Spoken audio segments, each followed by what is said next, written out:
9 பேர் கொல்லப்பட்ட இந்திய நாடாளுமன்ற தாக்குதல் நடத்தப்பட்டு 24 ஆண்டுகள் ஆகும் வேளையில் ஜனநாயகத்தின் கோயிலாக பார்க்கப்படும் நாடாளுமன்றம் தாக்கப்பட்ட போது நடந்தது என்ன என்பதை பற்றி விரிவாக தற்போது பார்க்கலாம்.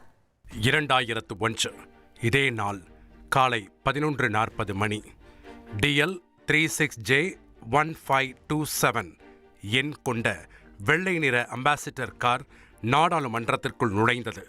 அம்பாசிடர் காரில் இருந்தவர்கள் பாதுகாப்பு படை சீருடையில் இருந்தனர்.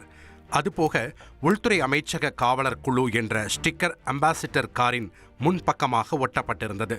இதை பார்த்ததும் உள்துறை அமைச்சகத்தின் அவசர அழைப்பில் பாதுகாப்புக்கு வந்திருப்பதாக கருதி நுழைவு வாயிலில் இருந்த காவலர்கள் அனுமதித்து விட்டனர். தொடர்ச்சியாக நுழைவு வாயிலில் இருந்து சென்ற அம்பாசிடர் கார் நாடாளுமன்றத்தில் 12வது கேட்டை நோக்கி வேகமாக சென்றது.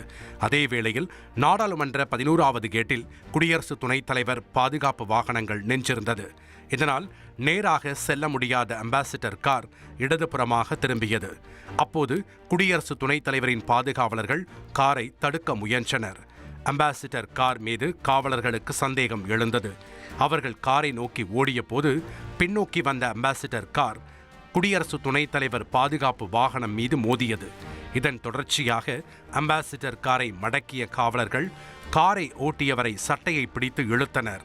அப்போது திபுவென காருக்குள் இருந்து வெளியேறிய பயங்கரவாதிகள் கண்ணில் பட்டவர்களை நோக்கி நாலாபுறமும் துப்பாக்கியால் சுட்டனர். பயங்கரவாதி யார், பாதுகாவலர்கள் யார் என்பது தெரியாது அதிர்ச்சியில் உறைந்த மக்கள் உயிரை பிடித்து கொண்டு பாதுகாப்பான இடத்தை நோக்கி ஓடினர்.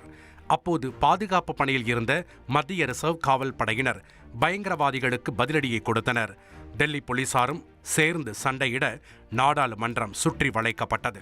பயங்கரவாத தாக்குதல் குறித்த தகவல் கிடைத்ததும் பயங்கரவாதிகள் நுழைந்துவிட முடியாத வகையில் நாடாளுமன்றம் மற்றும் அலுவலகங்களை தாளிட்டனர் நாடாளுமன்ற பாதுகாவலர்கள். அப்போது பிரதமர் வாஜ்பாய், உள்துறை அமைச்சர் அத்வானி அவர்களது அலுவலக அறையில் இருந்தனர். வெளியே நடைபெற்ற துப்பாக்கிச் சண்டை சத்தத்தை கேட்டவாறு நாடாளுமன்றத்திற்கு உள்ளே அமர்ந்திருந்தார்கள் எம்பிக்கள், அமைச்சர்கள்.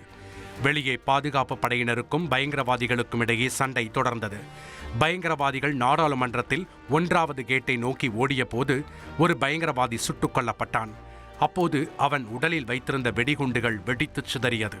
3 பயங்கரவாதிகள் நாடாளுமன்றத்தின் 9வது கேட்டிலும் ஒரு பயங்கரவாதி 5வது கேட்டிலும் சுட்டுக் கொல்லப்பட்டனர்.